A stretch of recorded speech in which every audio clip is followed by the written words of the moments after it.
Hello everybody, this is Tetrafolium back to explain my preparation for Game 6 of the Turn 17 Rocks Draft League. This week, I play my son, Whale Cookie, the leader of the Bulkin Bloons. I've been very proud of him, getting an upset win over the Shadow Wizard Money Gang and having a dominating performance against the Vaulted Veluzas. But unfortunately, he'll be losing access to his most major lifeline so far, coaching from his daddy. As always, we're going to take a look at his team and find the most humbling way to discipline my child. For starters, he has arguably the best Pokemon in the game for abusing terrestrialization, Dragonite. With Terra Normal, Dragonite can shed all of its weaknesses, maximizing the leverage afforded to it by Multiscale, which halves the damage that Dragonite takes when it's at full HP. Additionally, it can set up the safest Dragon Dance in the game and start spamming stab boosted extreme speeds.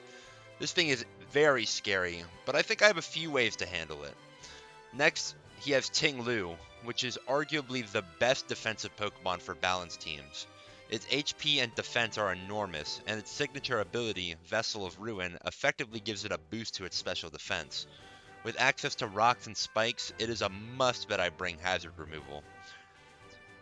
He also has two potentially scary special attackers in Greninja and Magnezone. Both get access to pivoting moves as well, so they might be tricky to play around. I think I'll have to bring a dedicated switch in for each of them. His RU picks consist of Florges, Venomoth, and Heracross. Florges is effectively walled and chipped by Agency Pyramid, so I'm not really worried about it. Venomoth could be spooky with its Quiver Dance boosting, but it might be neutralized by Hazard Chip, since Dragonite is clearly going to have the heavy-duty boots, and the item clause dictates that Venomoth cannot also have the heavy-duty boots. Finally, Heracross can prove to be a heavy hitter with Guts-boosted attacks, but it's outsped and slammed by Peepers. These Pokemon will need extremely optimal positioning to find footholds in this game, so I'm not overly worried about them. Finally, he has Drifblim, Charizard, and Lycanroc. Of these, Drifblim is the most notable. It is the only form of hazard removal on his entire team, so if I can take that one out, the rocks will stay up. Charizard is almost completely useless without Sun or Boots, so it will always be a non-factor when playing against the Bulking Bloons. And finally, Lycanroc is a low-tier revenge killer of Agent Mothman, so had I chosen to bring it, I would have to stay wary of that. Well, now that we've got his team out of the way, let's look at my team. So, for starters, we have the Agency Pyramid, a staple of the Agency Pyramids, of course. I decided to give it a maximum special defense set to help myself out against Greninja, Magnezone, and Florges. I also have the standard Iron Press, so if I manage to get a few Iron Defense boosts, I'll be able to effectively wall his entire arsenal, except for maybe Magnezone. But Body Press and Salt Cure should do tons of damage to it. I'm going with the Babiri Berry once again. It just seems to be the best thing for the Agency Pyramid, given that I can't run leftovers. In this matchup in particular, I kind of prefer the Babiri Berry to leftovers because I want to take half damage from Magnezone and get Assault Cure off on it. I'm also anticipating him to bring Iron Head on Dragonite. Dragonite kind of gets to pick its coverage moves, and against my team, Earthquake is okay neutral damage, but if he's going with his like the standard Terra Normal E-Speed spam, that also is neutral damage against most of my team. So I'm guessing that he's going to bring Terra Normal, Extreme Speed, Iron Head, in this case for Agency Pyramid, and maybe Agent Peepers as well. And probably Fire Punch is the last move to try to deal with Serena, Father Christmas, or Satitan, had I brought Satitan. that's basically it for Agency Pyramid. Never too complicated a Pokemon, but that's fine. Simplicity is key. Uh, Next we have Agent Peepers, who I have just enough speed to outspeed a Jolly Heracross, but also outspeeds a Jolly Dragonite if it doesn't have a Dragon Dance boost. I gave it max HP from the best Wish Passing, and I put the rest in Special Defense just to help myself out against a potential Greninja or Florges. Next we have Thigh Highs, who is rocking a slightly different set than we're used to. Since I'm not bringing any of my Rock Week Pokemon, I decided that I was going to put the heavy duty boots on her. It gives me a great switch in for Ting Lu, who I resist Earthquake. I threaten with both Power Whip and High Jump Kick. I can Rapid Spin all of its hazards away, and then Synthesis is just really nice for getting some HP back if it happens to chip me out with something like Ruination, for example. Um, I gave it just enough speed to outspeed a non-scarfed Magnezone, a timid Magnezone. Um, and I have a Oko with high jump kick, I believe the majority of the time. Um, and then I gave it max HP so that I could take hits better from both Magnezone and Dragonite. Um, Note that Queenly Majesty blocks all priority moves, so Dragonite will not be able to spam Extreme Speed on me. However, it does have Fire Punch and Ice Spinner, so I have to watch out for those. But Serena should easily survive either Fire Punch or Ice Spinner if it's not boosted extremely. And High Jump Kick is a great option for hitting a Terra Normal Dragonite. Father Christmas, I have kind of an interesting set on it. This is similar to the Smogon set that you might see with like pretty high, some special attack, Blizzard and Earth Power. I've decided to forego Leaf Storm because the only Pokemon on his team that I would ever, the only two Pokemon on his team I would ever really want to click Leaf Storm against are Ting Lu and Greninja. But Ting Lu takes super effective damage from Blizzard, and Greninja, I mean, I kind of wall it with my specially defensive set, especially if I'm behind an Aurora Veil, so I don't really care to hit it. Plus, Greninja can always go for, say, Dark Pulse to switch its type to a pure Dark type, so I don't actually even get super effective damage anyway. So I decided to switch out Leaf Storm for Leech Seed. It'll be great to get chip on basically anything that switches in. And as so many people complain about Baja's Arboliva and its Leech Seed shenanigans, I thought maybe I want to get some for myself. We of course have our Light Clay Aurora Veil so that we can have boosted defense for all of my team. And I really, really, really want to get a kill for Father Christmas in this game because it's the only Pokemon on my team that does not have a single kill yet.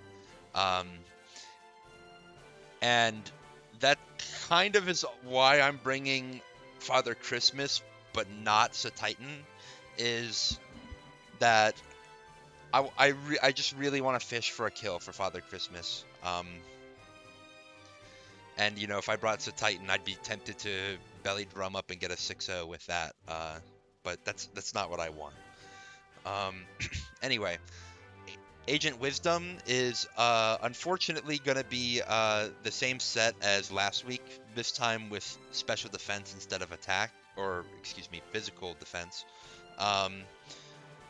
Just spamming Stealth Rocks and Spikes. I like to call this the Ting Lu of my team. Yeah, maybe that's a little stretching it. But the maximum special defense is going to help us for Magnezone, who's actually completely walled by Agent Wisdom. The best it can do is like a choice spec steel beam, which still does, I believe, less than half, or maybe just about half. Uh, so that's that kind of sucks. Well, I guess he could have like hyper beam, but that's also not gonna kill, and earthquake is looking mighty free in that scenario. Um, yeah, unfortunately, I could have went for a dragon dance set to try to get more kills for wisdom, but I think I just want my safe rocks and spikes. Finally, we have the rock. What can I say except you're welcome? And this time I'm running choice band to give myself major damage output. If you actually look at his top four, uh, given that Dragonite is a normal type, they're all weak to fighting type moves. Greninja is kind of fake weak to it because he'll outspeed and potentially get a one-hit KO with Hydro Pump if it's choice specs, and also remove its fighting weakness because it won't be a dark type anymore. But it's also fake weak to it because it's so frail it'll just die.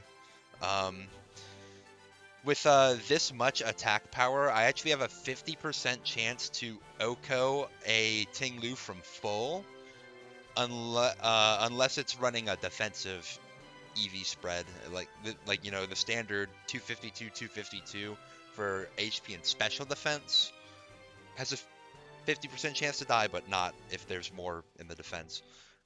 Which I sort of anticipate that he will bring fully specially defensive because he might be scared of my Volcarona. Um, in any case, we have the same speed as Agent Peepers, so that's enough to outspeed a potential Heracross. Um, and the moves are close combat, which, I mean, I'm just going to spam that pretty much. Stone Edge, which is primarily just to hit Driftblim. If there happens to be a Charizard, well, it'll probably still die, like, or get 2-hit KO'd after rocks from close combat, so maybe I don't really care. Uh, but actually, maybe I should care because Charizard is almost certainly going to be faster than this spread. But well, I always have Wish Cash to switch into it. Um, you also have Iron Head, just in case Florges hits the field. And then the last move I went for was Body Slam, because there was not another move really worth clicking. Like, I could have maybe done Earthquake, but, like, why would I click Earthquake against Magnezone when I can click Close Combat? Why would I click, I mean, just why would I click Earthquake? He does have quite a few ground immune Pokemon. So Body Slam is just in case I need a last ditch effort hacks to get a full paralysis to win the game.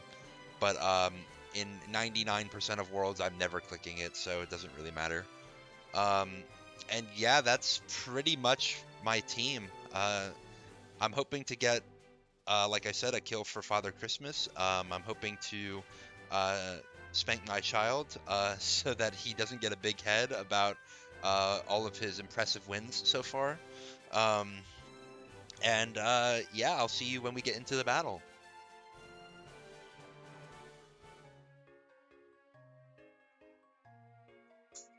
All right, I decided for this battle that I'm gonna have some nice, relaxing Floccesy Town theme going on. You know, uh, we don't want to do anything that's too stressful here. It's just a simple game between a father and a son. Um, I keep saying this joke, but maybe I should mention, like, I'm only 22. I don't have a biological son. Um, just in case anybody gets confused. But I think it's hilarious to call this kid my son. So we'll keep going with that joke. I'm looking at his team, and I mean, this is pretty much the standard bulking Bloons team.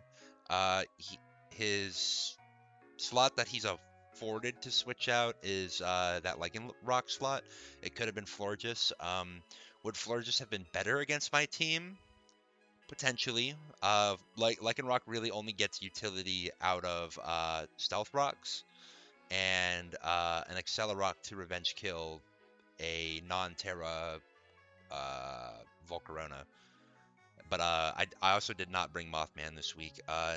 That was not necessarily to like prove a point that I can win without Mothman. I think I've proven that pretty well against the Making Steppers last week. But um, more so because I didn't really like its matchup. I kind of preferred uh, the Rock, for example. That's probably the Pokemon that I would have switched out if I was going to switch anything out. Um, but uh, yeah, it should be fine. Like, I probably, could have still brought it and still won with it, but just, you know, safer with the Rock to get Intimidates off on potentially boosting Dragonite. Anyway, I am looking at this team and I'm thinking, well, if I were him, I'd probably lead Greninja. Um, so I don't remember what I led here. I'm gonna guess maybe Wishcash.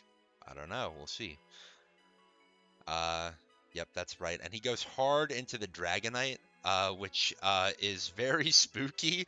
I did not like that at all. So I'm gonna double out here, but he doubles out as well. And I mean, I don't know exactly what that was for. Maybe he was scared of a potential Ice type move. Wishcash does get Ice Beam, but I mean, I don't know if that's the case. I don't know why you don't just Terra Normal and go for extreme speed, right? Or I mean, start boosting anyway. Like that could have been a really spooky situation. So I go hard into the rock so that I could get an attack drop on Dragonite. My plan basically against Dragonite is to use the rock to pivot in. Then I'll pivot out to Serena, hoping to catch an E-speed, and then as it's forced to attack, go into the pyramid and Salt Cure it away.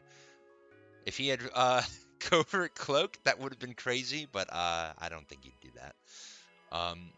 But he goes to Greninja anyway, so I'm gonna go straight to Father Christmas to gauge the damage because a Choice Specs Hydro Pump will kill my my rock, but if it's anything other than Choiced, actually I think I survive, or maybe I don't survive Life Orb, but whatever. Uh, Father Christmas is definitely the best switch into a Hydro Pump. I take it really well, and he U-turns out. I'm probably just going to set the seeds here, and I do, because I don't really know what he's going to switch out to. My guess would probably be Magnezone, and I want to get my HP back against that. Um, I think I'm guaranteed dead to a Specs Flash Cannon, and I know that the Magnezone has to be Specs because the Greninja is clearly not Specs. And I mean, I don't know. Well, maybe it could be running Scarf, but yeah, no, it's probably running Specs. He goes into Drift Blim, which I guess has super effective flying type moves, maybe, but it's Drift Blim. It doesn't really hit that hard, so I'm just gonna stay in an Aurora Veil. And he Will-O-Wisps, which would be nice if I was Mega Abomasnow and had like Woodhammer is my main attacking move, but I don't really care. And I get a Blizzard for a ton of damage, and the eject button's out, which is not nice. I don't like that tech. um, well, I mean, I guess it worked out from there, but I think he misplayed this Drifblim really badly. It was a horrendous matchup, and he stayed in to do two moves that basically do nothing to Abomasnow. I mean, the burn chip is something, I guess, but who cares about strength up? He goes straight out to Dragonite, and this is where I'm thinking, does he know something I don't about Fire Punch? Because what I know is that I actually live from full, just with the snow. So Aurora Veil, I'm gonna take about 50, uh, which means that I can get a free Leech Seed here. And he Terra Flyings, which that complete me completely threw me off guard. I was like, what is this? Um, but I Leech Seed and get my HP back, and I'm thinking, wow, uh, now I'm gonna take a +1 dual wing beat, except dual wing beat doesn't exist in this game, so really he's gonna go for Terra Blast. Um, but I'm also thinking, I mean, I would live a Fire Punch in this scenario. Uh, I think so. I'm just gonna stay in, and you might see it up here in the turns here. Um, actually, uh, I I didn't put light clay on, so I kind of lied in my preparations. Um, why why am I not light clay? Why am I icy rock? Well, there was a time that I went back on what I was going to do with the rock and put in Titan, because I was like, I think I need Titan for Dragonite, you know, in case it gets boosted really heavy, and I need something that A can take an extreme speed and B hit really hard to KO the Dragonite. But I thought about it again, and I was like, no, I think I can just keep the rock. The rock should be fine. Um, but in between, in that transition to Titan, I put Icy Rock on my Father Christmas. And then when I switched it back, I forgot to switch the item back to Light Clay. It actually worked out really well here because, as you see, I survived the Terra Blast, but I needed the Snow defense boost to do it. Um, so that's pretty crazy how it worked out. And I Blizzard, get it down to 8%, and it dies to Leech Seed. So I do what I want to do and get a kill with Father Christmas. That is fantastic. And what Pokemon better to get a kill against than his ace, the Dragonite? Um, I'm just going to switch to Wish Cash here, which takes absolutely nothing. Um, that is Specs damage, by the way. And I'm just going to get free rocks. I switch out because I don't know, like, if this Greninja is about to do anything weird, so I just want Peepers in. Plus, I can spread wishes around if I need them. Uh, and he goes to Magnezone. I obviously cannot stay in, so I go to Wish Cash and take 23. A goated number, but not what he's hoping to get. Um, I'm going to get up my spikes here as he's switching around. He goes hard to Magnezone here, calling my switch to Peepers, which is good. But I think I'm just going to protect to see what he's going to do. Yeah, well, there's nothing he can do. He's going to sack Drifblim here. Avoid taking a Dazzling Gleam for Chip. In hindsight, I probably should have went for a Wish, threatening a switch out back to Father Christmas to get it up to full. But I thought he might just go back to Magnezone, and I wanted to get Chip on it because I wanted to stop this switching back and forth between Greninja and Magnezone. But he sacks Drifblim here. That's why it was really important for me to get up the rocks. Actually, I didn't mention it, but Drifblim was at 16% when it switched out, so that means that if I got rocks up, it would just die on switch in. So I actually do get a kill with Wisdom here. That's really nice. See if I get another one. Flash Cannons for 22, and I think I'm just going to hit an Earthquake here. Yep. It does good damage. Would have hit Greninja probably for almost all of its HP. And now he's going to start spiking up with his Ting-Lu. My Expert Belt boosted Liquidation does 23, which is also not what I'm trying to see. But Serena kind of cleans up here. I Rapid Spin, which makes me faster than I think Lycanroc, maybe? but with 2 I outspeed Greninja because I know it's not Scarf. Um, and I get a Rapid Spin kill. Now, I don't want to give you the impression that I'm getting greedy with the boosts here, like that, and that's why I used Rapid Spin to kill Gren. Um, the My sole reason for clicking Rapid Spin there was because it's the only 100% accurate move that I have on Serena. If I tried to Power Whip or High Jump Kick and miss, uh, I would have eaten an Ice Beam for a ton of damage, and I didn't want that, so I just Rapid Spin. He goes to Magnezone, who's going to die to a High Jump Kick unless I miss. I don't miss, in fact, I crit, which, hey, maybe it mattered, I don't know. Not at all. Power Whip is just absolutely going to body bag. He can't Accelerock to get Chip because of Queenly Majesty. And then I Power Whip, and Tinglu lives, which is incredible for Tinglu. But, the Rock switches in, and that's it. Don't mess with Maui when he's on the breakaway. Yep, that was a 6-0.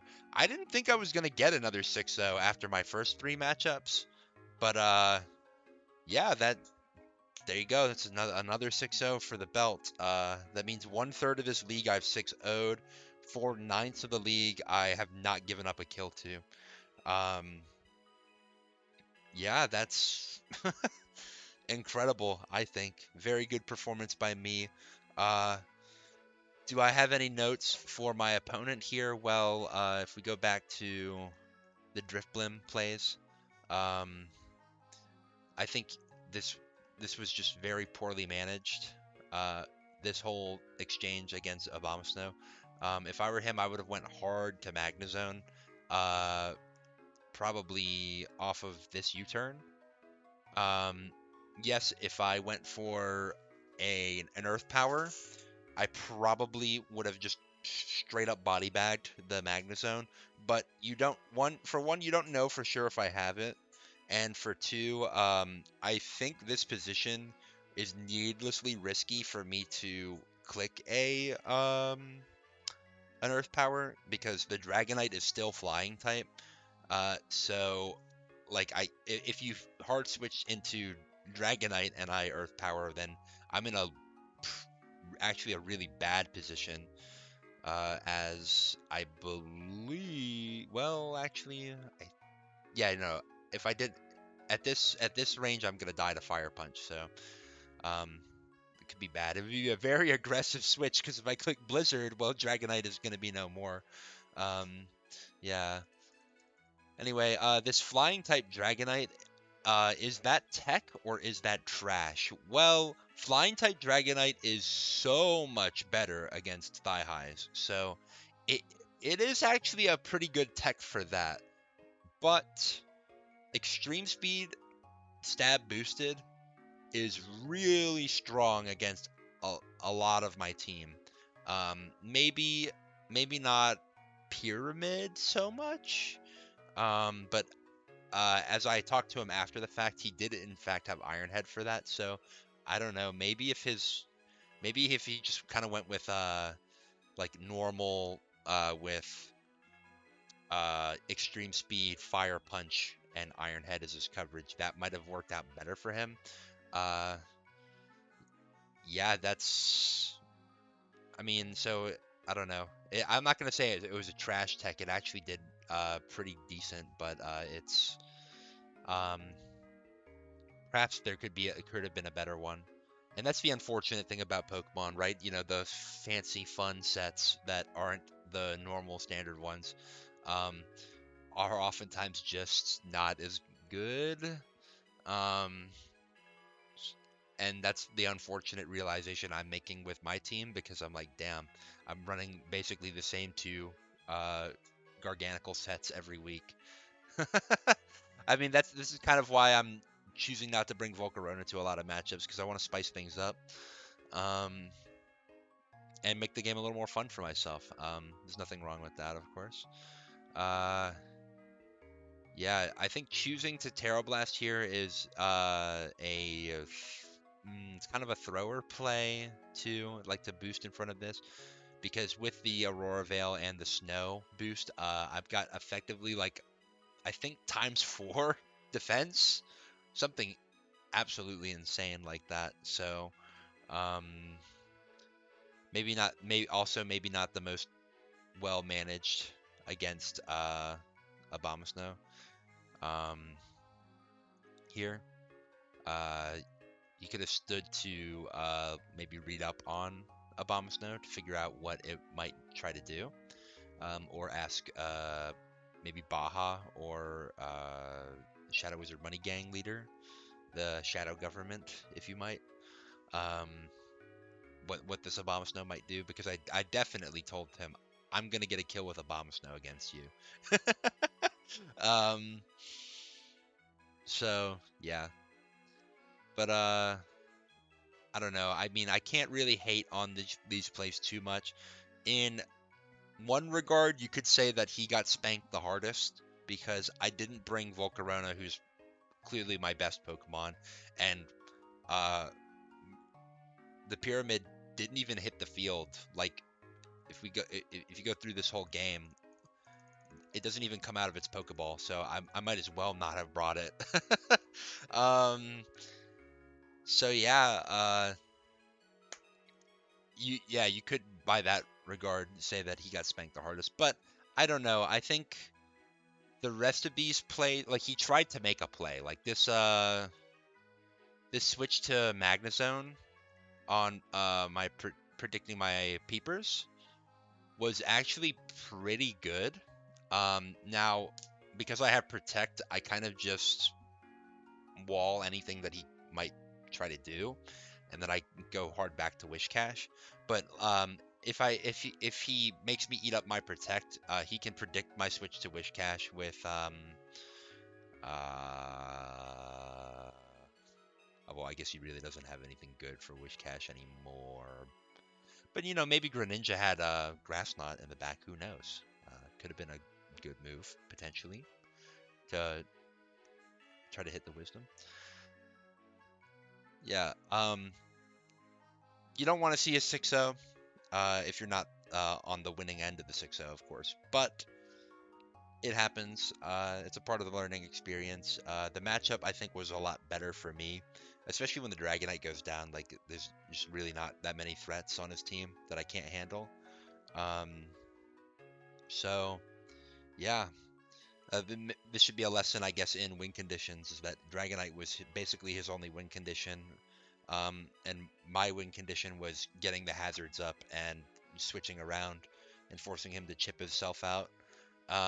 So that's my win condition. I think was a lot easier to achieve because once the Drifblim dies, he has no counterplay to it. So there you go. There's the lesson from this match. As far as anything special going on with the rest of this league, big note, this is the last period where trades are allowed. So if I'm going to do any trades, I need to do them right now. And I do have a trade in mind, and you will have to watch next time to see what I'm going to do. Next time being my Game 6 reaction.